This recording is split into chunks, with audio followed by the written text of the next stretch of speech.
Okay, welcome everyone. We're so excited you're here today. I'm going to take a few moments here to introduce our speaker for the day, and then she's going to take us on a lovely adventure and learning about ourselves and others. So today we have Dr. Amanda Shokan. She is our co-program director for our Phoenix programs. She's an assistant professor in the Department of Public Health Practice and Translational Research, and also an research assistant professor for geriatrics at the College of Medicine, Phoenix. She holds a PhD in gerontology and master's in healthcare administration from the University of Kentucky and a law degree from the University of Buckingham, England. Her professional experience includes faculty positions and administrative appointments in both gerontology and health administration, program evaluation, consultancy work on aging issues, personnel management and development, and workplace culture. Her interests straddle the nexus of gerontology, healthcare, law, including elder rights and justice, elder abuse and mistreatment, cultural competence, LGBTQ+ aging, long-term care, aging and healthcare navigation, health promotion and well-being, provider relationships, and workforce planning and development. She considers herself an applied gerontologist. Welcome, Dr. Shokan, and the show is yours. Hello, everyone. If you're still here after listening to all of that stuff, I should give you some chocolate. That's all I can say. I'm very excited to be here. First, let me apologize for my voice. I have some sort of allergy thing going on. I'm in Lexington, Kentucky. I understand it's one of the allergy capitals of the world. Who knew? But just bear with me. I was telling everyone before that it just gives gravitas to my voice. So first things first, I'm so excited to see you here. How many people did homework? Oh, great. See, Michael did homework. Who else? If you did, okay, go on. Well, if you did homework, let me see that hand go up. Nice, very nice. If you didn't get to it, not a problem. What I will do here is give you a few minutes to quickly get onto that while I share my screen. Amanda, I can share that document here in the chat. Oh, good. Thank you very much. That would be very helpful.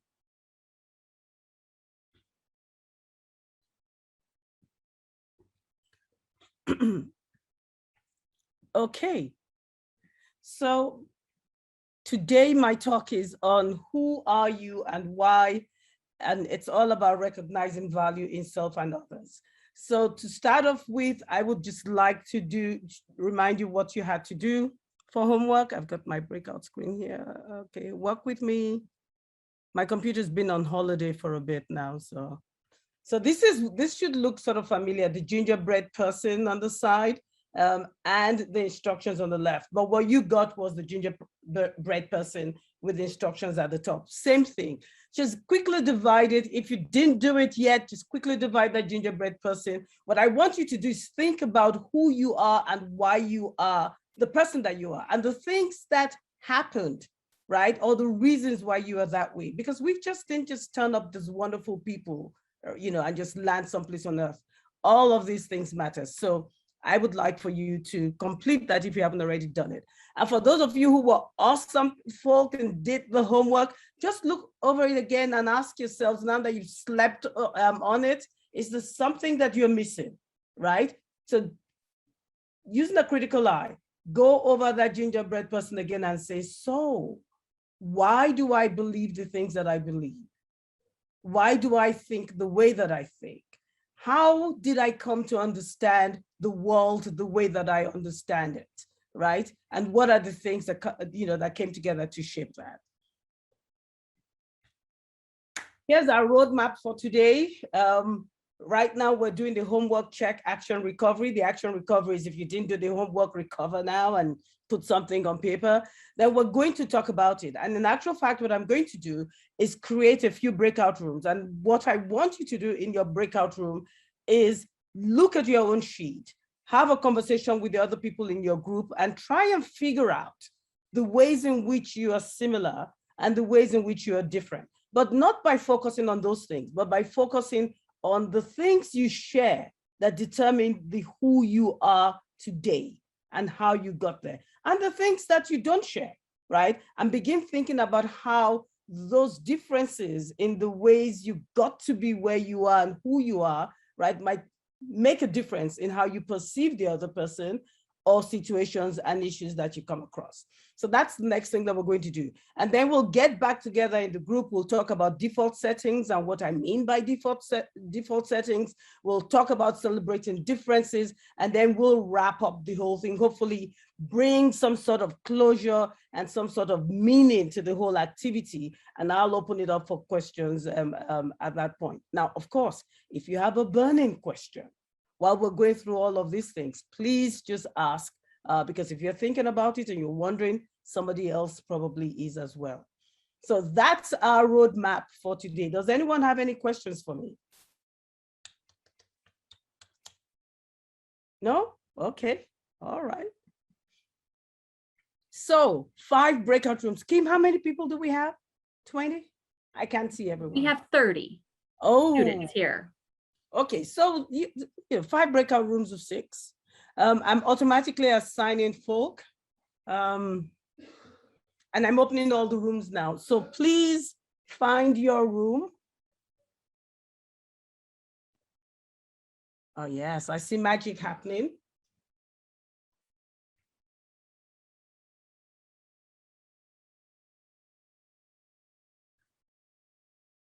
So how much time is enough? 5, 10? What do we think? 6 people is a lot of people. Okay, so how about this?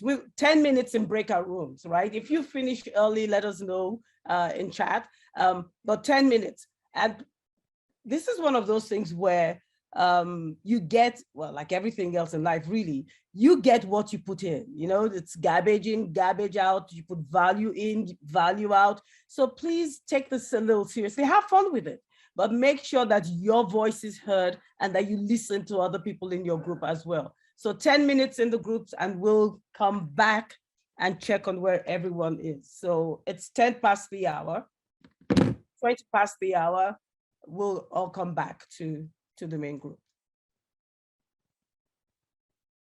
I can't tell what's happening. I hope that something good is happening. Is everybody in the groups?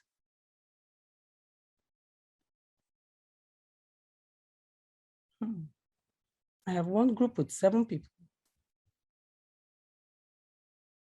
Well, we had a few more people. So some groups have 7. That's fine. Yeah, we had a few more join. Okay, that's fine.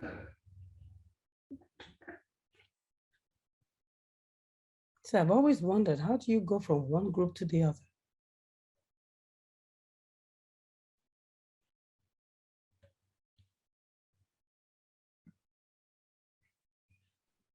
And it looks like we have a few people who haven't joined their groups. Well, So, okay, so how do you? So I think it's just a reminder, folks who haven't joined your groups, go ahead and click on Breakout Room and join your group. Okay, please. Because I can see the rooms and I can see the numbers of people, but I can't see who hasn't joined.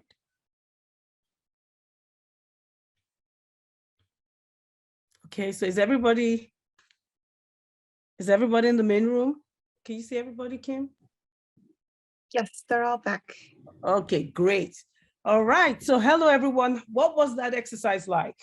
Does anybody have any questions? Does anybody have anything to share? This is Jonathan. I thought it was fun. I got to learn the people in my breakout room. I got to learn a lot about them and the things that they shared and knowing who they are and why they are who they are. Okay, so seeing as you very nicely volunteered by coming up, I'm just going to ask you another question. How did you define who they are? What sort of things did they share that helped you get a sense of who they are? They shared, some characteristics about themselves. So you had someone who's OCD, but Arushi's OCD because she needed some order and control.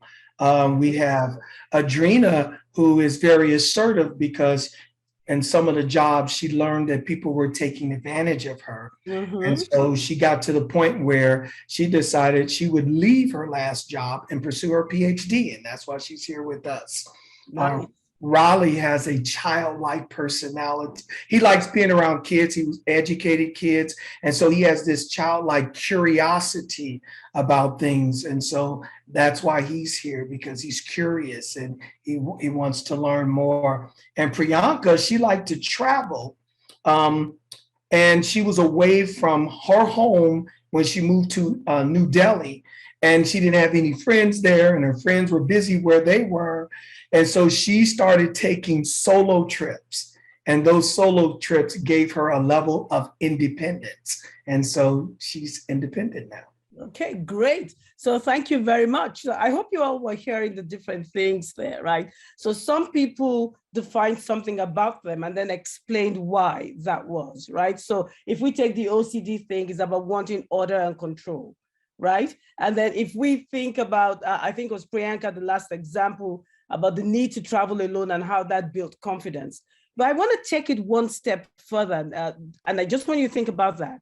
If you are that person who has been forced, or encouraged, however you want to look at it, by the events in your life to go from being someone who relies on groups of people to do things, to being somebody who's self-motivating and self-driven and does things by themselves and are confident doing that from having done it. How does that person relate to someone who might, in their opinion, seem like they lack confidence, right? And how do you understand that? And how would you see, I forget the name of the person who has OCD, right? And wants order and control. If you are someone who is more laissez-faire, like and more relaxed in the way you do things, and you were working with that person in the group, how would you perceive that person? And how would they perceive you? And how does that help the work that you do? And how does that create barriers and hindrances? So that's the kind of thing I want you all to be thinking about. So some other group, what did you talk about and how did it work out for you? I can talk. Yes, please. I think something that was, really common, at least for our group, was a lot of people were finding that their calling into at least like this field was based off of, where they grew up or where they're from or where they had lived. And people talk about living in a border town, living in other countries like or other continents, at least like Africa, living on reservations, and people that have just lived in the Southwest area. And each person found that, there was some sort of calling that just pulled them into the field and made them want to progress their education to a higher level. And that is just one thing that's helping shape who they are. Yes, thank you. And that is actually a really good example and a counterpoint to Jonathan's group, right? Because in Jonathan's group, Jonathan sort of took us through some examples, and those examples illustrated how people might be different than, right? Because of certain things or certain experiences in their lives. Your group, and who was speaking? Adam, was it Adam? Yes. Yeah. So Adam, your group, the example that you gave is a different way of looking at it, right? So all of these people are from different places, right? You had Africa, you had different countries, you had border towns, etc., right? But the one thing that they had in common was the reason for their calling, right? And the reason for their calling was, if I might paraphrase you, based on challenges that emanated from the different places where they lived. That's what propelled them to find this. So under normal circumstances, right? If you took someone from a border town and you took someone from a random place in Africa and you put a Belgian and a Chinese person and you just put them all together and we just sat on the outside and watched them through a looking glass, we might assume that they would have nothing in common. But these people have a lot in common, despite the obvious differences that we might see that's based on something that's not visible, right? So that's another way that we connect with people. And sometimes we never get to connect to the point where we connect with those people because we do not understand, or we haven't created the space where we can come to meet each other and figure out that we share something in common given the reality that otherwise we might not have those things in common. Does that make sense? Okay, so we have 5 groups. We've heard from 2. Where are the other 3? Don't make me call out names. One of the things our group talked a lot about is how how an experience has either shaped us or how it's caused us to rethink or reimagine our identities and and so there were similarities there. There were people who had very different experiences, but it had been a catalyst for reimagination and rethinking identity and moving forward into that. Lauren, thank you so very much. That's one of the other groups that I eavesdropped on, right?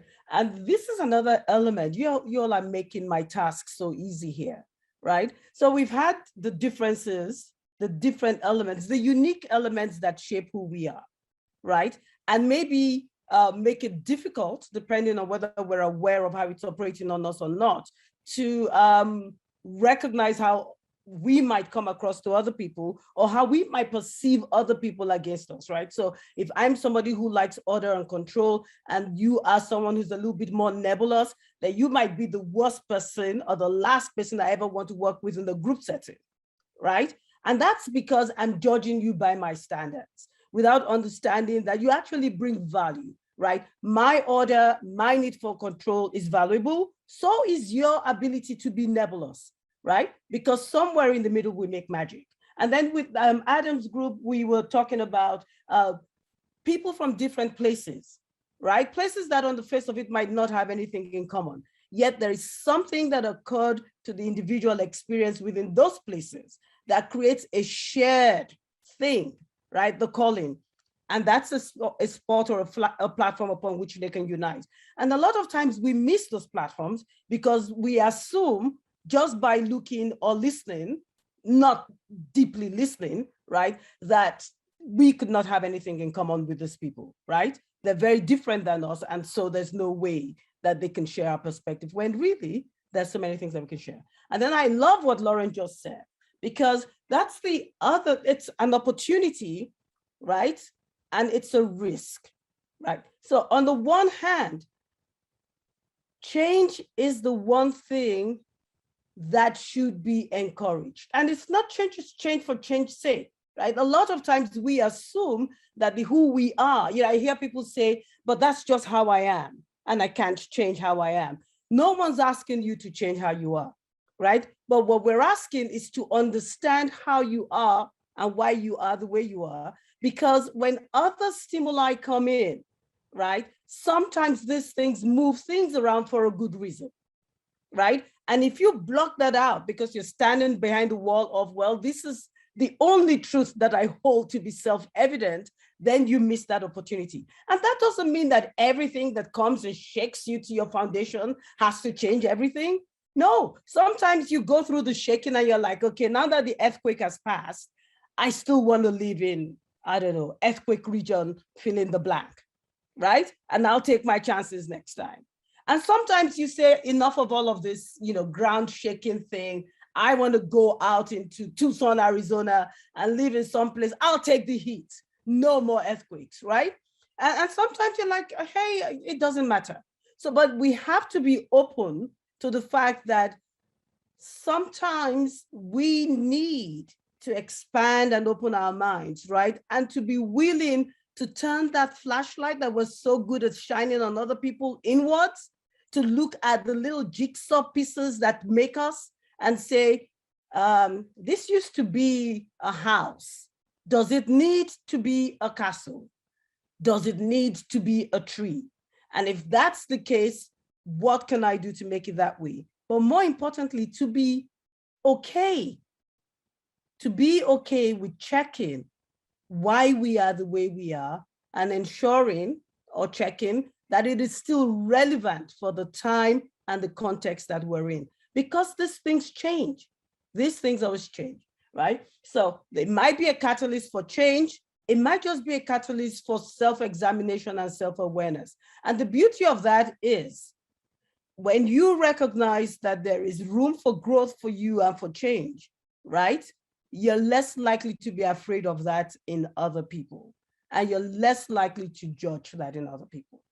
I've got one last group who needs to say something, and then we'll come into the compound. I could share a bit. A lot of what everybody else said resonated with our group as well.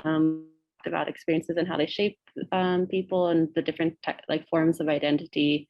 Some of us define ourselves by things that they did, others by values that they held, others by what was the other thing that I was thinking? I forgot. But yeah, just in different ways. Yes, relationships, and there was a third thing I was thinking about. Yeah, relationships and things that we did, and values. That's right. So, and so we talked about a little bit how some of those beliefs or things that we hold as part of our identity can shape how we see the world. So like somebody said that they see themselves as an optimist, which could turn out in her favor sometimes, sometimes not. But also how that could kind of like shape how she would like judge a situation or see the world. So yeah, it was interesting how my list kept growing as I listened to other people. I was like, oh yeah, that's me too. But yeah, really great exercise. Well, thank you, Maya. So that's the other thing, right? How we define ourselves, right? That says a lot about us as individuals in terms of, what's the trigger and what's the flag. And remember, there isn't one way of defining yourself that's worthier or better than another. And there isn't one that's worse, right? Or not as important as the other. So whether you define yourself by what you did or what you do, right? So for some people, they walk into a room and the first thing they're going to say to you is, I am a fill in the blank. This is what I do, right? And that's what's important to them. And that's how they measure themselves and they see themselves. So I'll use a quick example that's easy for me. As a woman, I've been a wife, mother, working mother, and a stay-home mom, right? And I've had the sort of funky situation where you meet working mothers and they ask you what you do, and you say, I'm a stay-at-home mom, and the shutters come down, right? All of a sudden, you just kind of lost something in the translation. And then I've been on the other side where I'm with moms who decided to take time off and stay home and raise their children. And you say, oh, I work and I have a childminder. I lived in England at the time, so we call them childminders, right? And they judge you, and straight away it's kind of like, I must be a better mother than you because I had better sense to prioritize my children, right? So it's not that it's good or bad. It's just that it defines and sort of creates what you put your emphasis on, right? What the person did or what they do. And then there's some of us, who have values, right? Oh, I am an honest person. I believe in equity. I think that all people should work and pull themselves up by their bootstraps, et cetera, et cetera. Again, one value is not better than the other. They're just different, and we come about them differently. If you think about universal health insurance or the lack thereof, it's one of those topics that I have a lot of fun in my classes with students because it's always polarizing, right? Should we have universal healthcare? Yes, yes, and those people feel really superior. America's the greatest country on the face of the earth. We have so much money. We should provide universal healthcare. And then the other people feel just as equally superior. No, we should not be handing out money to people. Everyone should go out there, work really hard, pull themselves up by their bootstraps, right? And take care of their business. Small government. You're never going to convince anybody in either of these groups who's deep in the trenches that the other person is right? But that's not the problem. The problem is that the other person then becomes the enemy, right? The person who has the failed idea, etc. And that's unfair because it's really about values. And if we stop judging the people and we try to understand what their argument is and why they have those values, we might actually create that space where we can have those conversations that allow us to get to a compromise that works for most people. And that's what we're usually missing because things like values, right? We hold them there and we will go to war for that, right? We will go to battle for that. You put your stake in the ground and you stand behind it, forgetting that just the way you are strong and heartfelt about your value, that's the way that the other person feels about theirs, right? They're not going to take yours, just as you're not going to take theirs. And seeing as we do not want to continue living in a polarized world, the question should not be, how could you even think that? The question should be, here is the problem. How do we come together and craft a solution that allows us to bring the best of the things that we value to the table so that we can craft an original plan or action or something that helps us get to where it is that we need to get. And so some of us define ourselves by relationships, beliefs, all of that stuff. Okay, great. So let me continue sharing my screen here. Just about to share the wrong screen. Okay. So here are the things that we talked about, right? What makes you who you are?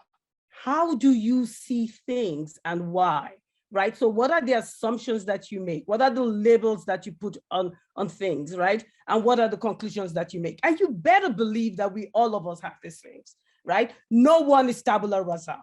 When we were born, we were, but from the moment that you're born, you're living a family, in a community, you're socialized, whether by religion, by culture, by language, by socioeconomic status. There's so much going on. But the challenge is we never wake up in the morning and go, oh, Amanda, so who are you going to be today? If you do that, that's a kind of an interesting experiment to have, right? We're not doing that, right? We already assume certain truths. You know how we talk about the truths you hold to be self-evident? All of us have truths that we hold to be self-evident about the universe and how it is supposed to be. That is your default setting. The challenge, though, is that a lot of us have no idea what our default settings are because we've never thought about it, right? Our fish in water never goes, what is this liquid medium thing that I'm in? It just swims around happily, right? You take it out of water and put it in Kool-Aid, and all of a sudden, all liquids are not created equal. Does that make sense, right? So we never check. But it's a good thing that we don't wake up every day asking ourselves who we are, right? Because we would never get anything done. There's so much information in the world. We're doing so many things, so we come up with shortcuts, heuristics for understanding things. So if somebody did something to me before and they look a certain way, then when I see people who look like that, it's easier for me to just group them all together than to have to get to know each one of them one by one. Does that make sense, right? It's just the way that we are. So we make assumptions, we create labels, we come to conclusions about things. The important thing about our default setting and why we need to be in touch with what that is that it affects your worldview. It affects the problems that you see, how you identify them as problems, the sort of solutions that you come up with, how you interact with people, your expectations of people and situations. All of these things don't occur in a vacuum, right? And that's the reason you can get 3 people looking at the same set of facts, right? And they will come to different conclusions. Doesn't that kind of drive you crazy? If you've lived in America the last 18 months, you should just be tearing your hair out, right?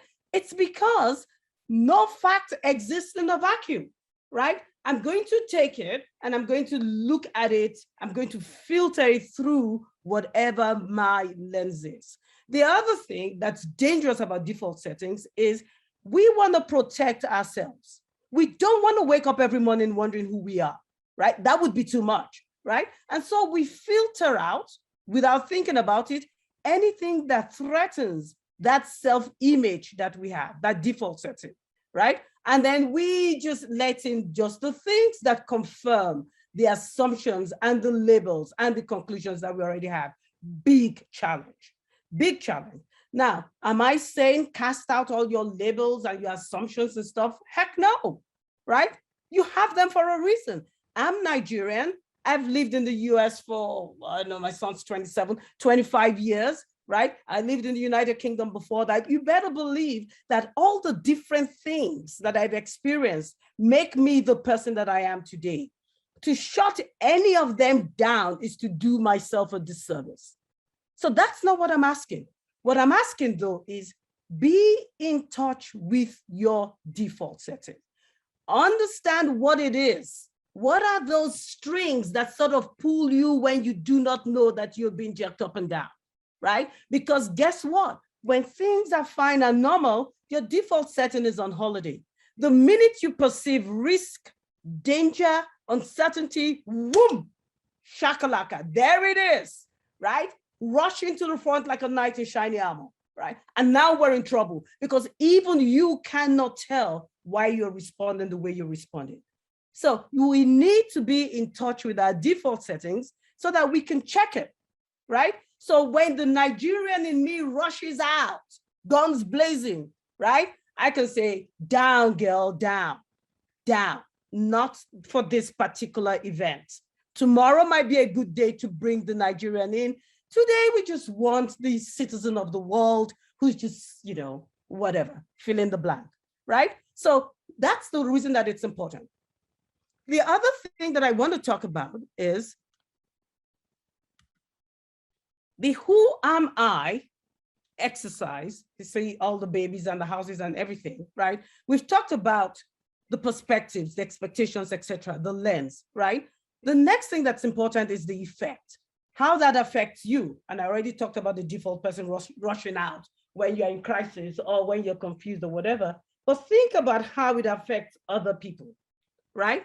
Because unfortunately for us, we always assume that our default setting is the standard. And that's a good thing, because otherwise we would be constantly second guessing ourselves. But just as my default setting is my understanding of how the world should operate, Lauren's default standard is Lauren's understanding of how the world should operate. And Maya's is the same. So if those things collide, all of a sudden, you know, where are we? So it's important to understand your default settings so that you know what buttons, which of your buttons are being pushed, and so that you can actually decide when to dial back some buttons and when to ratchet up some buttons. But it also gives you that awareness where you meet someone else to be able to figure out how your buttons, right, might be threatening or pushing their buttons, or whether you're making assumptions about that person that really has no bearing on who they are, but it is your read of who they are, right? And all I'm asking is that you create just that little gap, a little gap that says, I may not know what's going on here, right? And that gap is important because if you're self-aware and you understand that your truths that you hold to be self-evident and that your lens through which you see the world and your perspective and your expectations are not necessarily the standard, right? They're universal only for you, right? Then you're more likely to leave that little room for the other person to have their own perspectives and their own expectations. And if that person leaves that same room, all of a sudden we've created just a tiny little piece of space where you can bring your authentic self and I can bring my authentic self. And we can hopefully have a conversation that's meaningful, that's not judgmental, that allows us to explore and do so much better together than we would if we took our corners in the boxing, whatever those things are called. Sports is not my thing. You know, the thing where they do the boxing, corners, there you go, in the boxing corners. Does that make sense? Okay, all right. So ultimately, this is what I have found. And I'd like to think that I have earned the right to talk about this. I've been to school on 3 different continents. I've walked on 3 different continents. I can tell you, in rural America, rural Africa, not so rural England, all kinds of places. And I've discovered one thing to be true. Well, 2 things actually. Wherever you go, there's good people, there's bad people, there's downright ugly people. And sometimes they're exactly like you. Right? They're not necessarily the other. That's the first thing. So wherever you go, there are all of these types of people. No one place has, you know, like a monopoly on any. The other thing that I've learned is that we will find what we seek out. If you go to the darkest place on the earth and you seek out good, you will find it because it is there. If you go to the best place in the world and you seek out only what's negative, you will find it because it is there, right? And to that extent, we have power. and we have control. We have choice, right? We can adapt and change, and we can seek out the things that we want, right? And be open. But to be able to do those things, we have to be open. The other thing that I've learned is that wherever you go, right, the choice is yours. The choice is yours to interact with people, to decide to be the best version of yourself. Sometimes when I do this exercise, I ask people to complete one themselves, to give one to somebody who has a relationship with them, right? A personal relationship with them, and to give one to somebody who maybe has a work relationship, not a non-emotional relationship. Because even I can tell you that the who I am in my mind is a little different from the who I want you to think that I am. And that's a little different from the perfect who I would like to be. And a lot of times when we answer these questions, it depends on which one's home that day, right? And the group that you're in. So you might put your best self forward because, this is the sort of person that I want people to think that I am. And a lot of times people are surprised by how other people feel this shit about them, right? And then you can put all of that together to see how we are truly multifaceted people. So ultimately, regardless of how you cut it or dice it, there is so much more that unites us in our common humanity than the things that separate us. There really are, right? Everyone has value, but everyone might not bring value. And the reason people don't bring value is because we keep them out of those spaces, or we don't create space for them to do that, right? We need to be able to allow people to bring their authentic selves, right? And when people don't bring their value, right, we lose out. We really do. We're so much better when everybody brings the value that they have, because everyone has value. If you haven't found it yet, you haven't looked deep enough, or you haven't created the opportunity for them to bring that forward. Knowing your default gives you control over how it operates. It provides insight and self-awareness, and these are wonderful things. And it's not a stick to beat yourself up with. That's not what this is about. It's about knowledge and about knowing when it's operating, because that's how you control it and make it power. Otherwise, it's just a challenge, right? And understanding your default setting allows for that creation of space that I keep talking about, for understanding, for discussion, not judgment. And so one of the questions that I want you to take away from this session is, what is your default setting, right? And to answer that, you truly need to understand how you are and why you are who you are, right? Okay. And so the last thing that I wanted just to kind of wrap it up, the way to move ourselves forward, it really is all about value. It's about understanding that no matter what we think, no matter how different someone is from us, right, or we are from other people, regardless of our values or how we rack them up, we have value in ourselves, and others have value too, right? It is not an either or. I should be able to come to the table understanding the value that I bring as Amanda Shokon, right? And you should be able to meet me at that table, or I meet Alina at that table, recognizing the value that Alina brings, and Alina recognizes the value that she brings. And Anthony recognizes the value that he brings, right? Because that confidence, that space, that ability to know that I have a seat at the table, and we need to be mindful about creating those seats and looking around and saying, is everybody here? And are they okay, right? That is where the magic happens.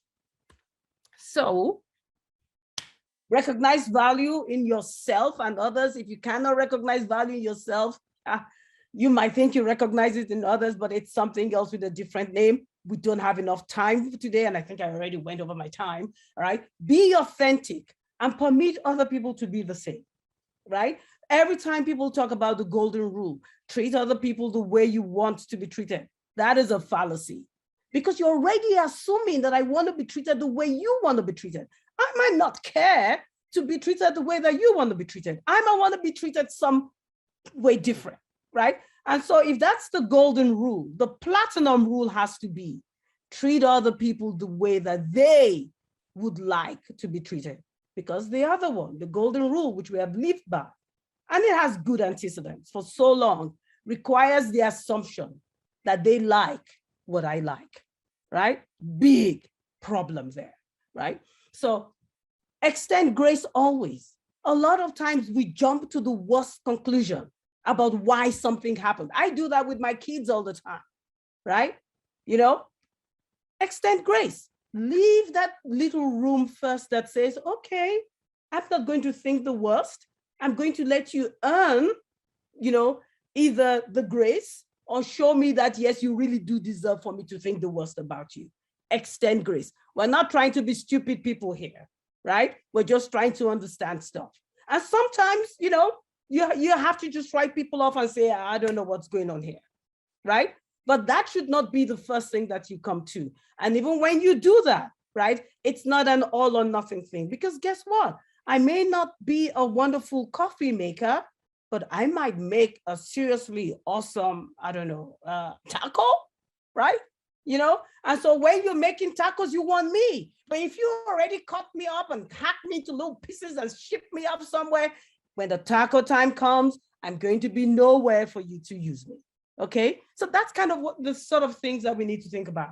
But create space for discussion, for understanding. Please, please, please practice tolerance and forgiveness, recognizing that people are doing the same for us. I like to use myself as examples because after all, I control my own destiny. That's what I think, right? A lot of times people will say to me, what is your real name? I could take this one of two ways, right? I could go, what the heck? What do you mean, what is my real name? And get all really, you know, bent out of shape about it, right? And I could judge them and make assumptions about why they're asking me. Because most people who ask me that question hear my accent, right? And they're like, there is no way her name is Amanda. It must be some African name like Amatukumpanga, right? And she just made it Amanda so that it will be easy for people to say. There are people who do that, but I just haven't done that. I happen to be Amanda, was born Amanda, right? But you can see the difference. If I take offense straight away, right, I'm going to react to that person negatively, right? If I extend grace and a little tolerance, then I can explain, oh, my name is Amanda, really, but what is your real name? Because they always push back. And I say, Amanda, it really is Amanda. Oh, really? But I detect an accent. Yes, you do.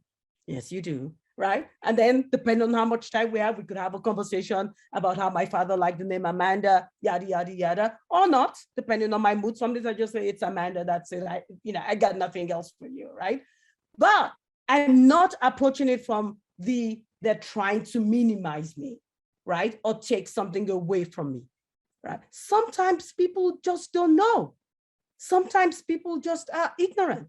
And yes, sometimes people are just being downright bloody-minded and mean, but at least extend grace first. Be tolerant and be willing to forgive, those things. Because if we're going to grow together, we're going to have to develop a little bit thicker skins and not be so quick, right, to be offended, especially when people are trying. Because really, you can catch way more flies with honey any day than vinegar. I tried it. Because people say that all the time, so I tried it. Communication is always the key. Check your assumptions. Check the other person's assumptions, right? That's what I do with the name thing. Or another question I get is, where are you from? And I'm always a little confused because I'm like, do they mean today? As in where I came from when where I was before I came here? Do they mean where I was before I came to Arizona? Do they mean, are they asking about my identity and ethnicity and like being Nigerian? You never know. Because sometimes I say I'm Nigerian and the people look at me and go, no, I meant, where did you come from today? Oh, I'm sorry. And sometimes I say, oh, I came from Phoenix. And they're like, no, originally, right? Like, come on, you can't, So check assumptions, yours and the other person's, and try and figure out rationale. And at the end of the day, regardless of what we do and where we are, I really believe that we come together, even if it's for a moment in time, for a purpose, right? Together, everyone achieves way more than we could ever do by ourselves, whether that's in our private lives, whether that's in our professional lives. In the College of Public Health, we're bringing all of you wonderful people together. We're creating a workforce that's going to do wonderful things, that's already doing wonderful things, and will continue to do wonderful things. If for no reason else, public health people should be right up there in understanding their defaults, because every time we talk about being public, right, our public doesn't look like us, sound like us, or behave like us. There's going to be some element of your public that's different. It behooves us to understand our defaults. It behooves us to understand the different ways in which we might see other people, other situations, and how those things might be understood based on how we do. And it behooves us to recognize that whether we're working together in the community, in our classrooms, in our families, wherever we are, we do so much better. We elevate each other when we recognize the value in ourselves and in others. And that, my friends, is how we achieve more. Any questions for me? Thank you, Raleigh. Any questions for me? Or have I just talked you all into a... No, I was just thinking I should have invited some people in my household to come sit and listen in on this too. No questions? Okay. All right. Well, I have a couple. Thank I have you. a couple. You have a couple of questions. Okay. Yes, well, just one. Does anybody want to tell me the most surprising thing they found out today about themselves?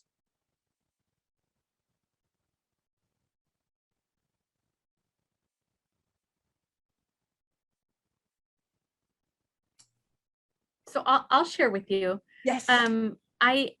When you were talking about your self versus your work self, who you want people to see you as, sometimes I'm not sure which one is which. Right? So it doesn't feel so defined for me, which feels a little bit like maybe I have some work to do in thinking about which one am I really, you know, and where am I, where are my, you know, showboating versus not, and just to think about that, because it's part of the default. Yes. You know? Yes. Yeah. And sometimes, if I may, sometimes the sort of jobs that we have make it a little more difficult. My sense of you, Kim, is that in a lot of ways, I feel like some significant parts of your job really must be like being at home, right? Because you have people like me who are going, help me, help me, help me, you know, and so there's that nurturing, there's that supporting that comes in there. And so I think of that in terms of transferable skills. But you are right. We need to sort of understand what those skills look like. They're good, great skills to have. But what do they look like when you're using them at home? And what do they look like when you're using them at work? And so in my case, I have to remind myself, and I tell my mentees that so that they can hold me to the fire. They don't know that, but I tell them that. I say, I am not your mother, because I have that tendency, right? I have that tendency to try to mother you in this mentor-mentee relationship. But that's not what this is supposed to be, right? That's not what that's supposed to be. So I need to transfer that skill without attaching the mothering element to it. And it is possible. But for me to do that, I need to be aware that there is a tendency or likelihood that I will do that. I think Jonathan had his hand up. Yeah, I'm just listening to this.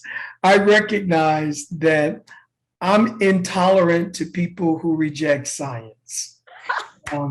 This has been a very difficult 18 months for me. Yes. And so, and maybe it's because it's been such an extended period of time in an absolute rejection of science and evidence that intolerance rises to the surface.